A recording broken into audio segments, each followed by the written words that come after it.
नमस्कार दोस्तों, स्वागत है एक बार फिर से आपका इस YouTube चैनल पे। आज के वीडियो में हम बात करेंगे भारत की प्रमुख भाषाओं के बारे में। तो चलिए शुरू करते हैं। वीडियो के अंत तक बने रहिए। पसंद आने पर वीडियो को शेयर करें और चैनल को सब्सक्राइब करें। भारत की भाषाएं। भारत में बहुत सारी भाषाएं बोली जाती हैं। भारत में सरकारी कामकाज के लिए प्रयोग होने वाली दो भाषाएं हैं, हिंदी और अंग्रेजी। भारत में ऐसी लगभग 121 भाषाएं हैं जो 10,000 या उससे ज़्यादा लोगों के द्वारा बोली जाती हैं। संख्यात्मक रूप से भारत में कुल 600 से भी अधिक भाषाएं हैं। इनमें से 22 भाषाएं संविधान में भी वर्णित है और भारतीय भाषाओं की अलग अलग उपभाषाएं और बोलियां भी हैं, जिनकी कुल संख्या लगभग 19,500 होती है। संवैधानिक भाषाएं। भारत में कुल 22 संवैधानिक भाषाएं हैं। सरकारी कामकाज की भाषा के रूप में हिंदी और अंग्रेजी को स्वीकार किया गया है, जबकि राज्य सरकारों की अपनी अपनी राज्य भाषाएं हैं। संविधान के भाग 17 और 8वीं अनुसूची में भारत की भाषाओं का उल्लेख किया गया है।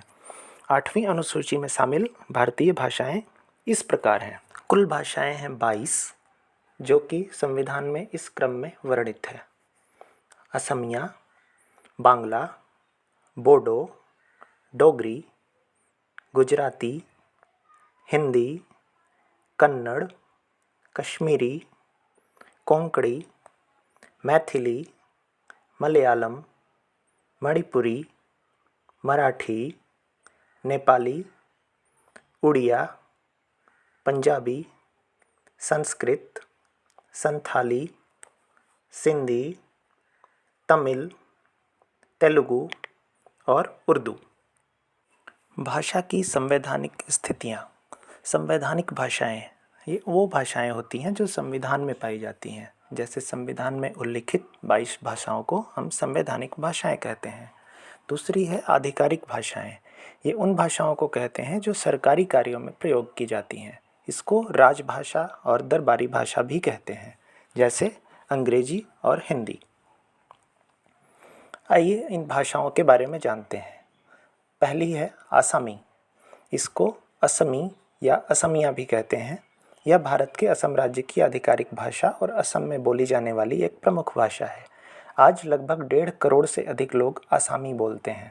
इसका संबंध आर्य भाषा परिवार से है। इसकी उत्पत्ति 17वीं शताब्दी से मानी जाती है। बांग्ला, मैथिली, उड़िया और नेपाली इसके निकटवर्ती भाषाएं हैं। असमिया लिपि ब्राह्मी का ही एक विकसित रूप माना जाता है। दूसरी भाषा है बांग्ला। यह बंगाल, त्रिपुरा और असम में बोली जाने वाली एक प्रमुख भाषा है। इसका उद्गम हिंदी यूरोपीय भाषा परिवार से माना जाता है। यह विश्व की 6ठी सबसे बड़ी भाषा है। इसकी उत्पत्ति 1000 ईस्वी के आसपास मानी जाती है। तीसरी भाषा है बोडो। यह एक तिब्बती बर्मी भाषा है जो कि भारत के उत्तर पूर्व, नेपाल और बांग्लादेश में रहने वाले बोडो लोगों के द्वारा बोली जाती है। यह भाषा असम की आधिकारिक भाषाओं में से एक है। यह देवनागरी लिपि में लिखी जाती है। चौथी है डोंगरी। यह भारत के जम्मू, हिमाचल के कांगड़ा और उत्तरी पंजाब में बोली जाने वाली एक भाषा है। यह पश्चिमी पहाड़ी बोलियों के परिवार की भाषा है।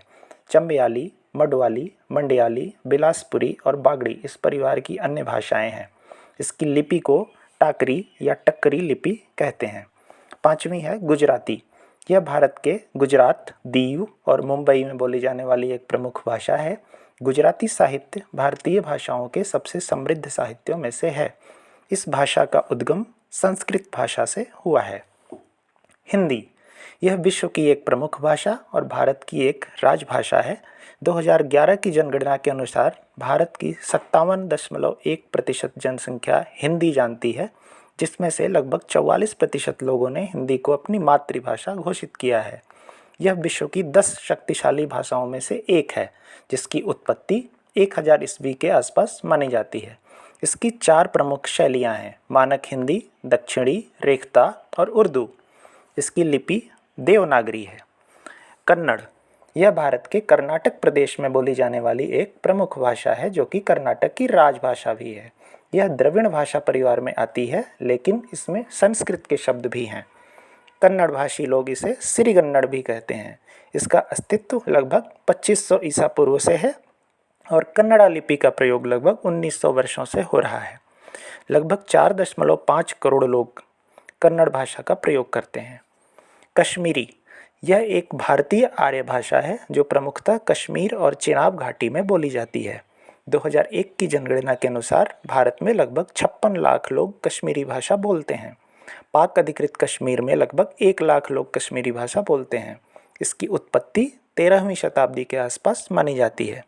15वीं शताब्दी तक इसकी लिपि शारदा थी, लेकिन आजकल इसे देवनागरी में भी लिखते हैं। कोंकणी यह भारत के गोवा, दक्षिणी महाराष्ट्र और केरल के कुछ क्षेत्रों में बोली जाने वाली एक प्रमुख भाषा है।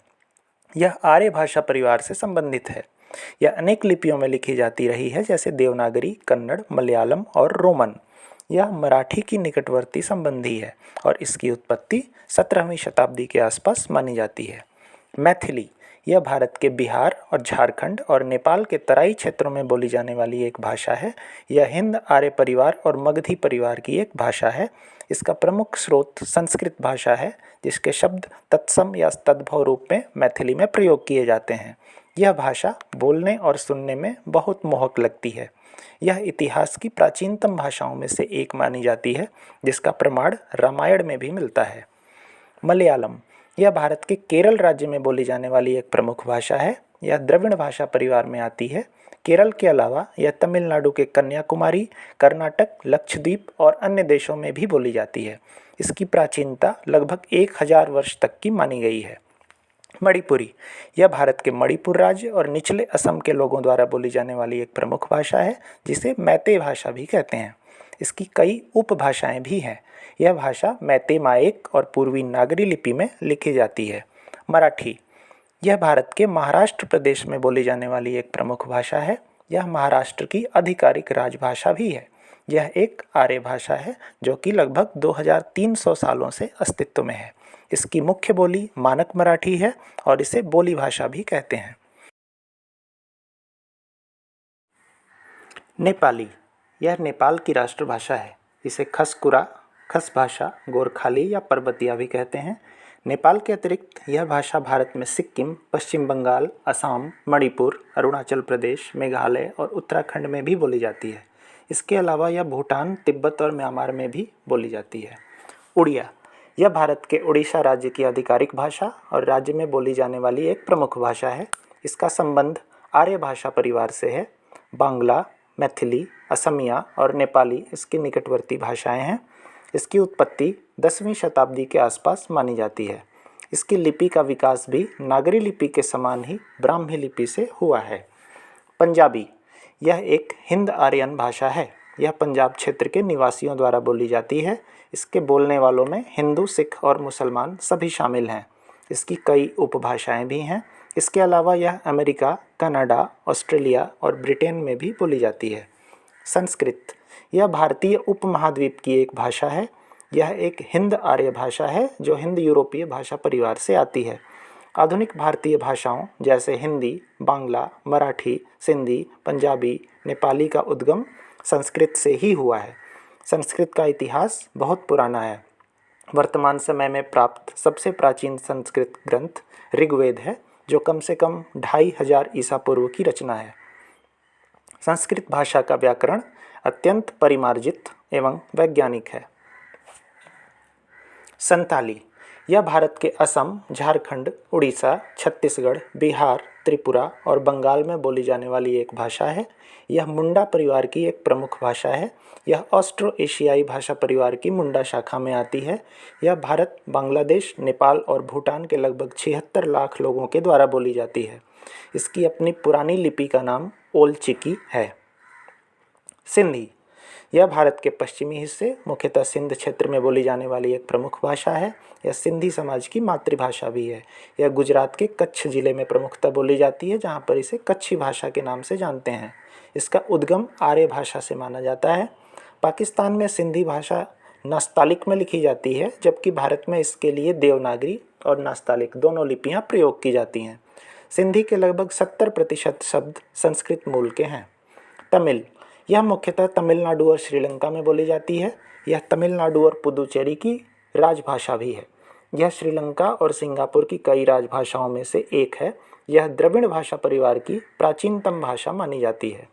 इस भाषा का इतिहास कम से कम 3000 वर्ष पुराना माना जाता है। यह पहली ऐसी भाषा है जिसे 2004 में भारत सरकार द्वारा शास्त्रीय भाषा का दर्जा दिया गया था। तेलुगु, यह भारत के आंध्र प्रदेश और तेलंगाना में बोली जाने वाली एक प्रमुख भाषा है। यह इन प्रदेशों की राजभाषा भी है। यह द्रविड़ भाषा परिवार में आती है। तेलुगु को विश्व में सबसे ज़्यादा वक्ताओं वाली द्रविड़ भाषा का दर्जा प्राप्त है। यह भारत की उन भाषाओं में शामिल है जिसे एक से ज़्यादा राज्यों में राजभाषा का दर्जा प्राप्त है। यह भारत की उन 6 भाषाओं में से एक है जिसे शास्त्रीय भाषा के दर्जे से नामित और सम्मानित किया गया है। उर्दू, भाषा विज्ञान के आधार पर हिंदी और उर्दू एक ही भाषा है। नस्तालिक लिपि में लिखी गई हिंदी भाषा को उर्दू कहते हैं। उर्दू का अपना कोई स्वतंत्र व्याकरण नहीं है। यह एक हिंद आर्य भाषा है जो प्रमुखतः दक्षिण एशिया में बोली जाती है। यह भारत की शासकीय भाषाओं में से एक है। इसकी उत्पत्ति 18वीं शताब्दी के आसपास मानी जाती है। इस स्लाइड में आपको दिखाया गया है कि भारत में कौन कौन सी भाषाएं हैं जो सबसे ज़्यादा बोली जाती हैं, इसके साथ ही उसके कुल वक्ता करोड़ में और कितनी प्रतिशत जनसंख्या है जो इस भाषा को बोलती है। तो दोस्तों, कैसी लगी आप सबको ये जानकारी? वीडियो देखने के लिए बहुत बहुत धन्यवाद। ये वीडियो आपको कैसा लगा कमेंट में ज़रूर बताएं। इस वीडियो को शेयर करें जिससे और लोगों तक ये जानकारी पहुंच सके। ऐसे ही और वीडियोस तक पहुंचने के लिए कृपया हमारे YouTube चैनल को सब्सक्राइब करें। बहुत बहुत धन्यवाद। जय हिंद।